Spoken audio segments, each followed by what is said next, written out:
Assalamualaikum warahmatullahi wabarakatuh. Selamat malam semuanya. Waalaikumsalam warahmatullahi wabarakatuh. Salam Baik, warahmatullahi kami wabarakatuh. dari kelompok 2 izin mempresentasikan materi kami yang berjudul Teknologi Pembelajaran Digital dari kelompok 2 untuk kelas pengelolaan kelas digital. Sebelumnya, perkenalkan dulu anggota kelompok kami.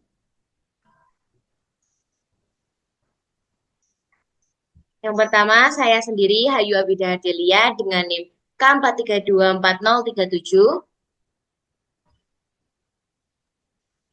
Saya Mawar Ayu Zafitri dengan NIM K43240041.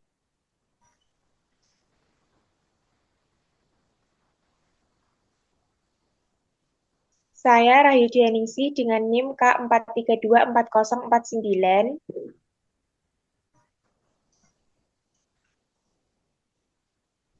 Saya Sueh Falah Rudiantoro dengan NIM K43240053. Saya Amanda Islami Aulia dengan NIM ke-432458. Saya Aulia Ami Binta Latifah dengan NIM K43246061.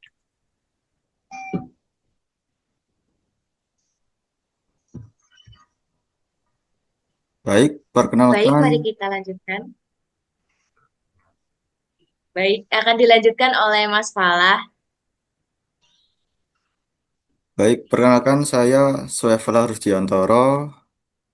Di sini saya akan menjelaskan eh, tujuan presentasi dan manfaat integrasi teknologi dalam kelas. Yang pertama yaitu tujuan presentasi.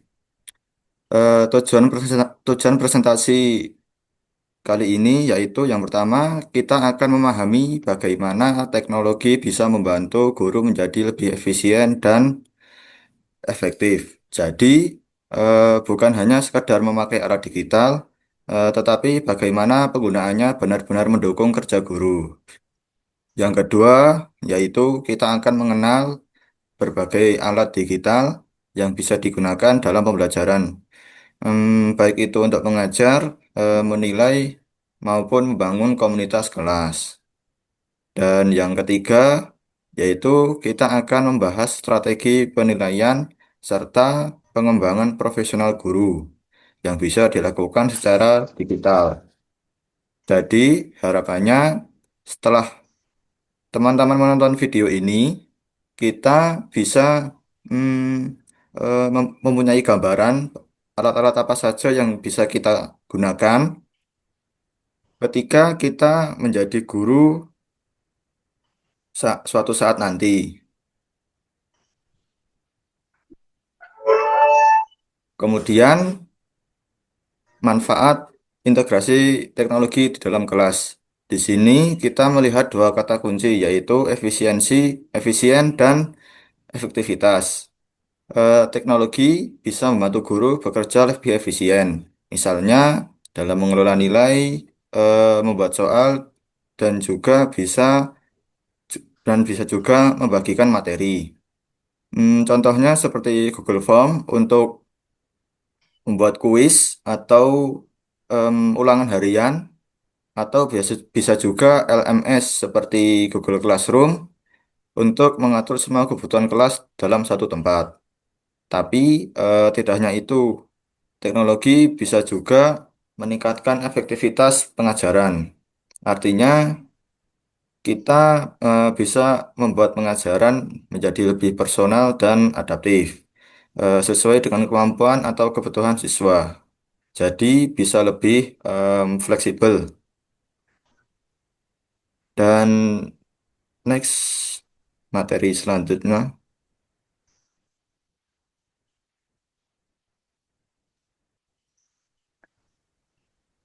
Perkenalkan, nama saya Aulia Ami Binta Latifah.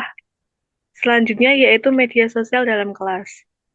Media sosial dalam konteks pembelajaran di kelas adalah pemanfaatan platform digital untuk mendukung proses belajar mengajar yang interaktif,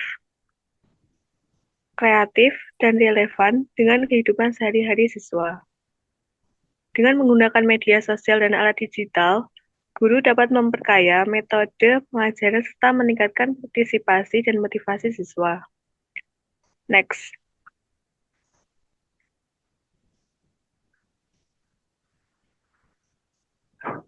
Berikut adalah beberapa media sosial yang dapat digunakan dalam pembelajaran di kelas. Yang pertama yaitu TikTok. Aplikasi ini mendorong kreativitas melalui video singkat yang menjelaskan konsep pengajaran secara menarik dan mengikuti tren. Yang kedua yaitu Instagram. Instagram bermanfaat untuk mendokumentasikan proyek, membuat tugas berbasis gambar, dan melatih kemampuan menyampaikan pesan edukatif melalui caption. Yang ketiga yaitu YouTube. YouTube dapat dijadikan sebagai sumber materi visual, alat bantu presentasi, dan media bagi siswa untuk membuat video pembelajaran. Yang keempat yaitu Canva. Canva memudahkan siswa dalam membuat desain poster, infografis, dan presentasi menarik yang dapat dikerjakan secara kolaboratif. Dan yang terakhir yaitu Pinterest, yang berfungsi sebagai sumber inspirasi visual, tempat mengumpulkan referensi untuk proyek, serta sarana brainstorming ide kreatif. Dengan demikian, penggunaan media sosial dan alat digital di kelas tidak hanya membuat pembelajaran lebih menyenangkan dan kontekstual, tetapi juga membantu siswa mengembangkan keterampilan seperti kreativitas, kolaborasi, dan literasi digital. Next.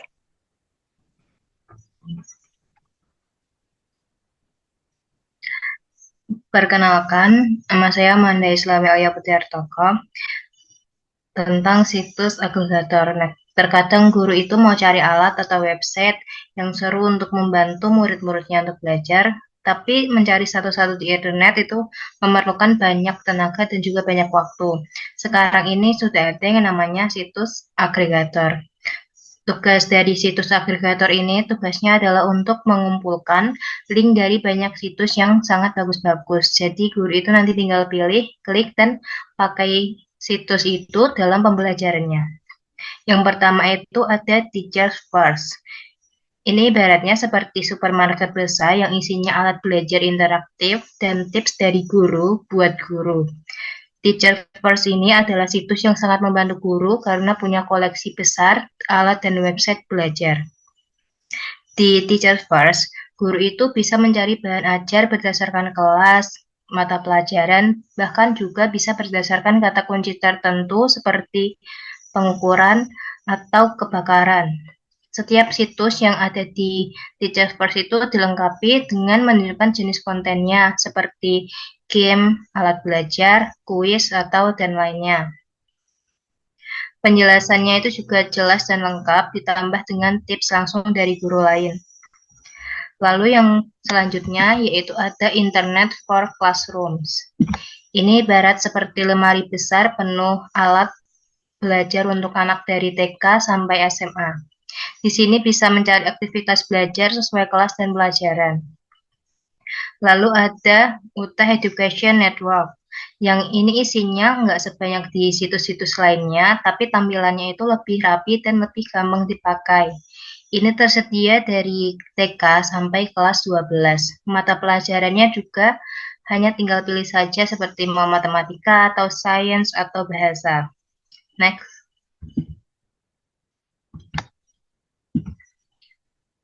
Lalu ada situs web pendukung instruksional. Ini salah satu media. Ini seperti lemari ajaib yang penuh video, gambar, dokumen, dan alat belajar untuk semua mata pelajaran. Semua isinya itu gratis, asalkan kita bisa daftar lebih dahulu. Ini juga punya alat-alat seperti puzzle builder, lesson builder, storyboard, dan quiz maker. Lalu untuk pelajaran bahasa Indonesia atau language arts itu ada Into the Book. Website ini ada dua bagian, yaitu untuk guru dan untuk murid. Di bagian guru itu ada video, rencana pelajaran, dan bantuan lainnya. Sedangkan di bagian murid itu ada belajar strategi membaca lewat video dan juga permainan seru. Lalu ada Reading Strategies for Students. Ini isinya adalah daftar strategi membaca dari A sampai Z dilengkapi dengan penjelasan cara pakainya di kelas. Lalu ada Reading Rockets. Ini yang isinya itu podcast, video, dan info menarik untuk membantu guru mengajarkan anak untuk membaca atau membantu anak yang masih kesulitan membaca. Ini ada lebih dari 100 podcast berisi wawancara sama penulis buku anak-anak. Selanjutnya ada Colorin Colorado. Ini seperti adiknya dari Reading Rockets. Ini ada dua bahasa, yaitu Inggris dan Spanyol, yang bisa membantu guru dan keluarga untuk mengajarkan anak-anak belajar bahasa Inggris seperti bahasa kedua. Lalu untuk alat interaktif untuk menulis dan membaca, yang pertama itu ada Read Writing. Read Writing ini lebih dari 50 alat yang bisa dipakai murid untuk membuat cerita ataupun membuat puisi. Untuk guru juga dikasih rencana pelajaran yang memberitahu cara pakainya. Lalu ada alat bantu mengajar untuk menulis dari TK sampai SMA. Itu ada Writing Picks. Isinya ini banyak sekali ide-ide untuk murid yang suka menulis dan juga bisa membantu murid mengajar yang bisa membantu murid untuk ngajarin membaca. Lalu yang terakhir ada Recipes to Good Writing, yang bentuknya itu seperti kotak resep makanan, tapi isinya itu resep langkah-langkah untuk membuat berbagai jenis tulisan. Setiap jenis tulisannya itu mempunyai resepnya sendiri, dilengkapi dengan gambar bantu yang sangat menarik perhatian dan juga checklist untuk cek apakah tulisannya itu udah lengkap dan udah bisa lanjut atau belum. Ini bisa dipakai murid dan juga bisa dipakai guru. Next.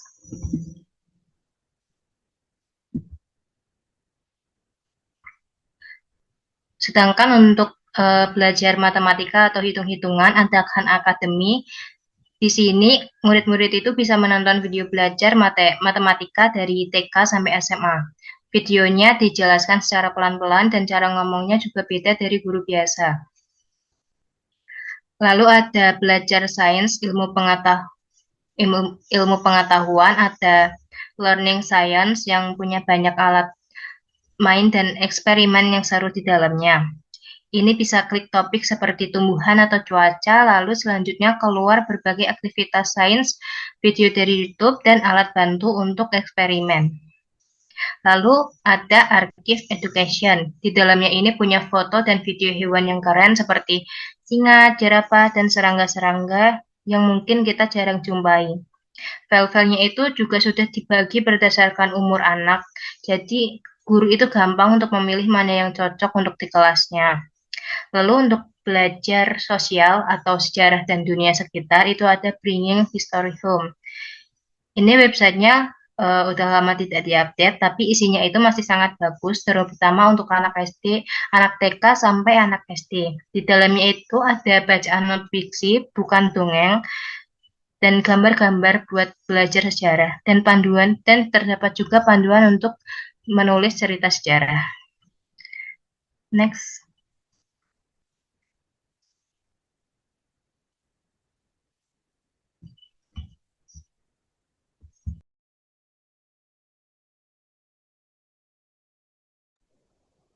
Perkenalkan, nama saya Hayu Abida Ardilia.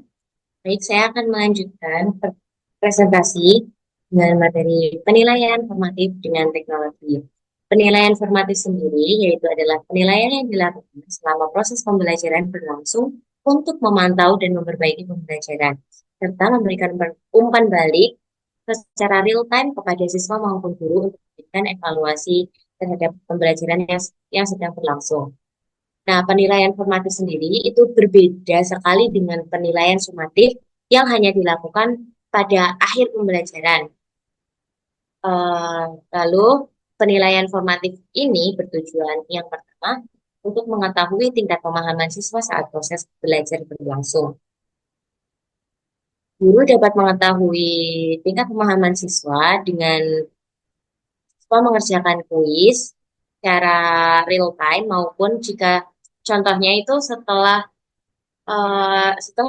pembelajaran berlangsung, itu langsung diadakan kuis, boleh 5 soal saja maupun 10 soal, lalu eh, lalu nanti dikirim, kan nanti sudah ada hasilnya. Jadi guru itu bisa langsung mengetahui secara real time bagaimana tingkat pemahaman siswa itu eh, terlihat begitu. Lalu untuk yang kedua itu menyesuaikan instruksi dan strategi pengajaran berdasarkan hasil pemahaman. Untuk hasil pemahaman yang tadi sudah disampaikan, kan nanti bakal terlihat. Nah, jadi kita juga sebagai guru dapat mengevaluasi gimana sih pembelajaran kita sendiri itu apakah eh, sudah efektif untuk para siswa yang sedang kita ajar ataupun tidak. Lalu yang ketiga, mengidentifikasi siswa yang membutuhkan dukungan tambahan.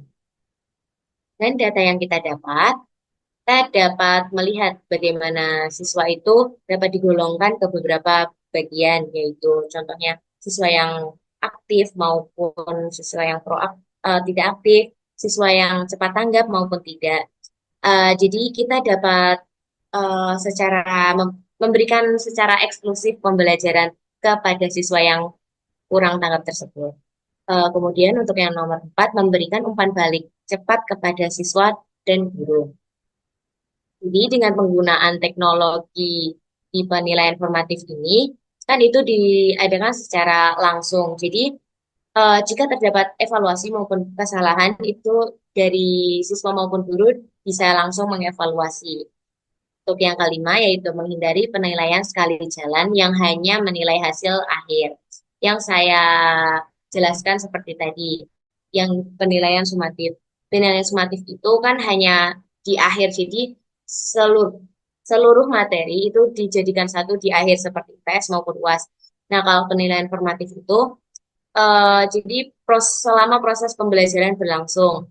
Semisal kalau pembelajaran berlangsung selama 7 minggu, ya kita menilai selama 7 minggu itu. Oke, next.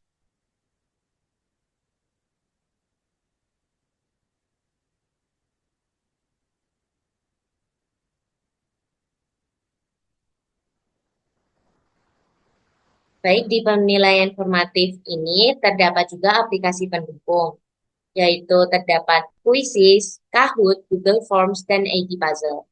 Quizzes itu kita dapat sebagai guru kita dapat membuat soal dan memasukkan ke dalam sistem Quizzes, lalu akan diolah oleh sistemnya dan dapat dijadikan secara berlomba untuk para siswanya mendapatkan nilai yang terbaik. Jadi dapat diatur tingkat kecepatannya, dan kalau memakai Quizzes itu kan langsung terdeteksi mana yang salah, mana yang benar gitu.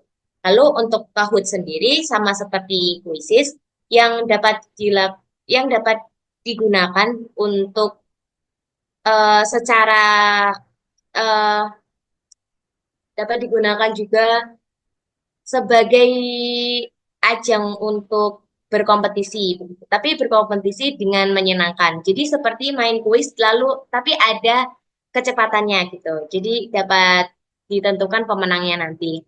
Lalu untuk Google Form yang kita tahu sendiri, yang juga sudah sering banget digunakan, dapat langsung juga untuk melihat hasilnya, dan hasilnya itu juga langsung dikirim kepada gurunya. Lalu untuk ID Puzzle ini spesial karena kita dapat mengirimkan suatu video lalu nanti ID puzzle-nya yang akan membuat soal dari video tersebut.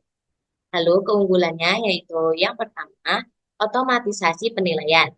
Yang artinya, alat digital secara otomatis memeriksa dan memberi nilai pada jawaban siswa, terutama pada soal pilihan ganda ya. Nah, keuntungan ini dapat menghemat waktu guru karena tidak perlu memeriksa satu persatu secara manual, lalu dapat meminimalkan human error dalam penilaian. Kan kita memakai sistem, jadi sangat meminimalisir human error. Lalu dapat memudahkan pelacakan perkembangan siswa secara terus-menerus. Yang kedua, data langsung atau real time.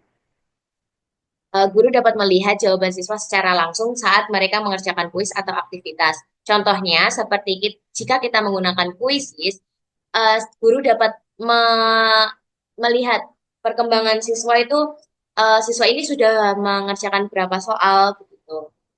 Keuntungannya itu tanggap cepat terhadap siswa yang kesulitan. Contohnya ya kalau misal ada siswa yang kesulitan dalam mengakses maupun dalam kesusahan menjawab soal itu kita langsung dapat mengetahui oh ini kesusahan gitu. Lalu dapat juga menjadi pembelajaran, menjadi evaluasi untuk pembelajaran selanjutnya jika pembelajaran yang kita lakukan itu belum sesuai untuk siswa tersebut. Lalu yang ketiga itu visualisasi hasil dalam grafik atau statistik. Yang artinya alat digital nanti akan menampilkan hasil dalam bentuk grafik. Eh, Terkadang kalau misal menggunakan Google Formulir itu grafiknya grafik diagram. Nah, itu kan nanti terlihat jelas bagaimana mana siswa yang benar, mana siswa yang kurang gitu. Lalu secara pribadi sendiri juga dapat melihat benarnya itu seberapa banyak dan salahnya juga seberapa banyak. Jadi kita juga dapat langsung melihat siswa itu potensinya di mana sih gitu. Lalu yang keempat, dapat menyesuaikan pembelajaran daring dan tatap muka. Kan aplikasi ini kan sangat fleksibel, bisa diakses dimanapun dan kapanpun. Jadi penggunaan penggunaan aplikasi tersebut itu dapat dilakukan secara hybrid atau offline maupun online. Dalam kelas offline itu dapat diperlakukan seperti saat kita contohnya pada semester 1 itu sudah diterapkan ya teman-teman pada kuliah Pancasila.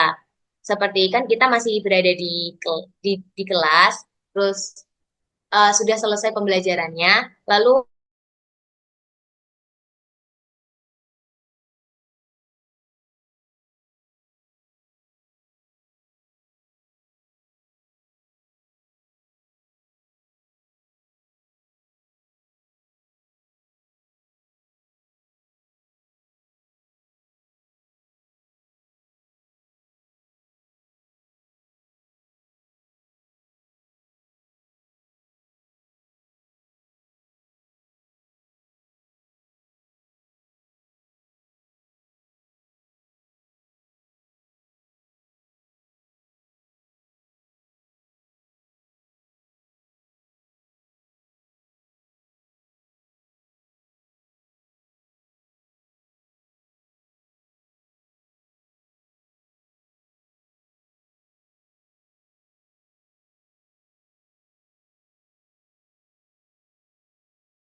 mohon maaf teman-teman dan Bapak Chandra, saya terhalang sinyal.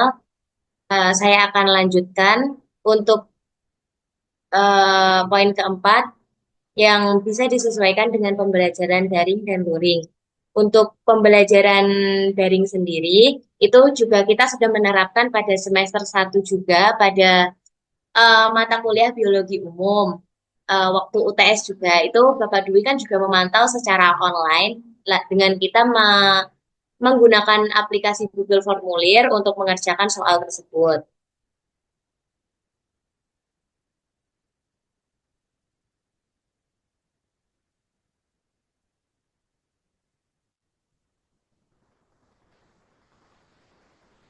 Lalu juga terdapat keuntungan yang sudah pasti itu fleksibilitas tempat ya. Karena kan tadi saya sudah bilang dengan penggunaan aplikasi ini kan bisa diakses secara fleksibel baik dimanapun dan kapanpun. Jadi siswa juga dapat mengerjakan pada waktu kapanpun dan tempat dimanapun. Guru juga dapat mengakses secara full tanpa harus tatap muka langsung jika terdapat kendala.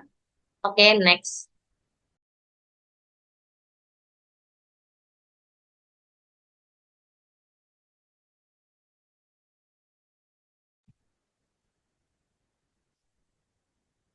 Baik, sebelumnya perkenalkan nama saya Mawar Ayu Safitri.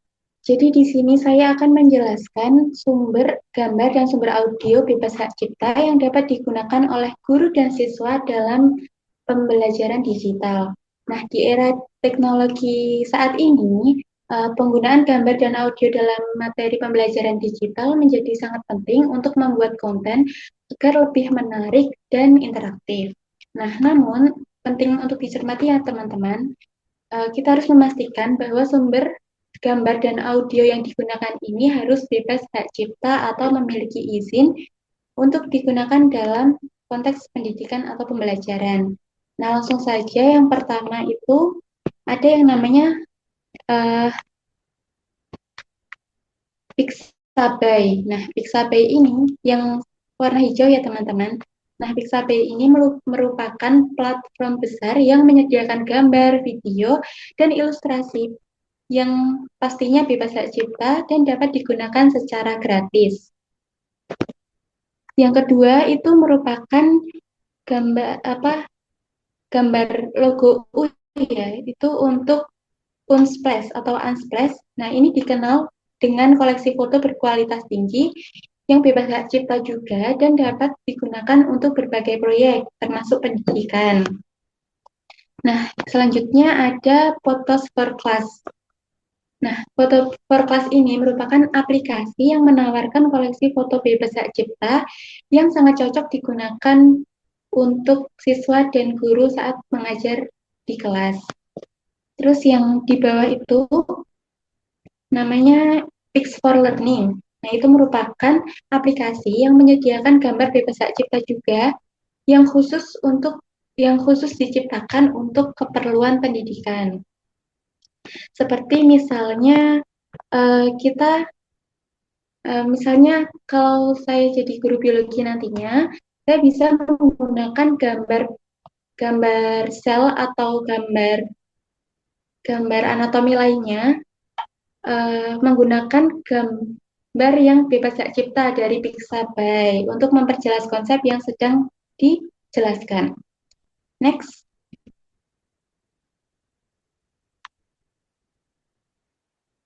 Bisa di next.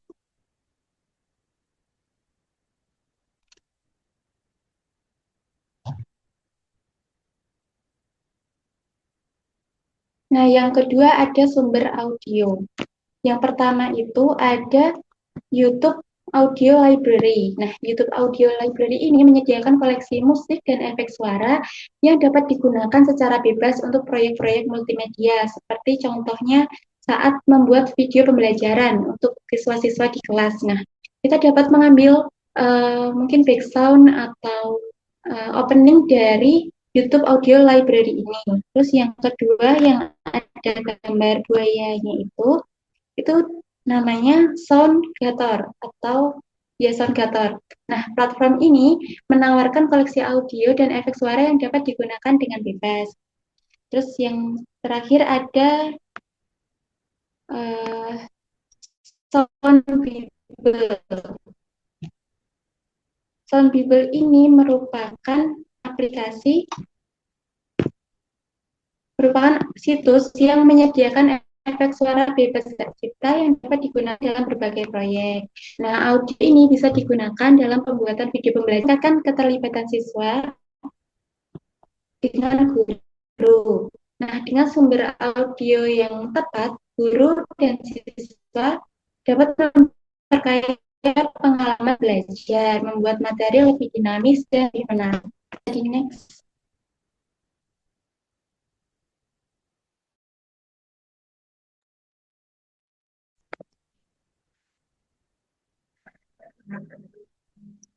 Saya Rahidianingsih dengan NIM K43240409 izin menjelaskan tentang pengembangan profesional guru.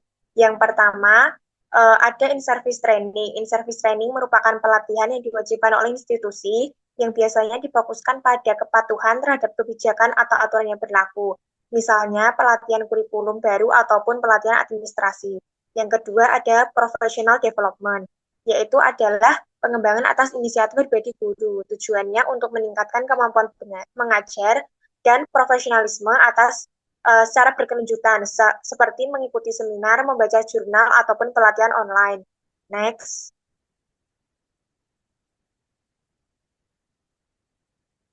Efisiensi guru melalui pemanfaatan teknologi.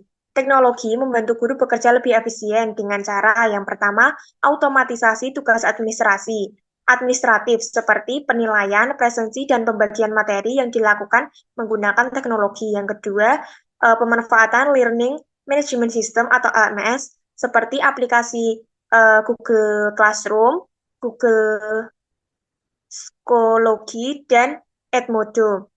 Nah, untuk Edmodo itu platform mirip media sosial untuk interaksi antara guru dan siswa. Google Classroom itu untuk membagikan tugas, bisa juga buat kuis dan materi belajar. Untuk psikologi itu digunakan untuk manajemen kelas dan penilaian berbasis online.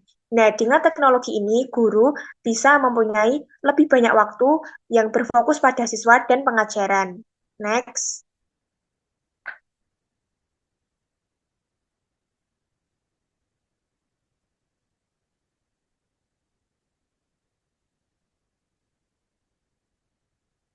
Sumber gratis untuk pengembangan guru profesional. Nah, beberapa platform gratis yang bisa dimanfaatkan guru untuk belajar dan mengembangkan diri. Yang pertama adalah MCE atau Microsoft Certified Educator, memberikan sertifikasi resmi dari Microsoft yang berfokus pada teknologi pendidikan. Yang kedua ada EdWebNet, yaitu merupakan komunitas pembelajaran profesional online yang tersedia ada webinar dan diskusi edukasi. Yang ketiga ada Enable Learner, yaitu menyediakan video dan kursus gratis untuk guru berbagai bidang. Dan terakhir ada OK2X, yaitu adalah platform pelatihan daring gratis dengan topik-topik menarik yang bisa digunakan guru untuk pembelajaran. Next.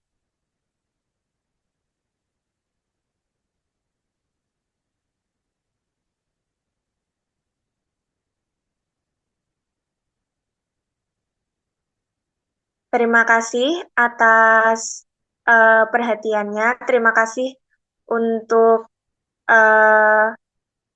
antusiasnya. Sekian presentasi dari kelompok 2. Wassalamualaikum warahmatullahi wabarakatuh. Waalaikumsalam warahmatullahi wabarakatuh. Wabarakatuh. Sebelumnya, kami juga mohon maaf kepada Bapak Chandra jika terdapat kekurangan dari kelompok kami, terutama dalam kendala sinyal, dan mohon maaf sekali jika terdapat kesalahan kata dalam pengucapan. Kami akhiri, sekian, wassalamualaikum warahmatullahi wabarakatuh.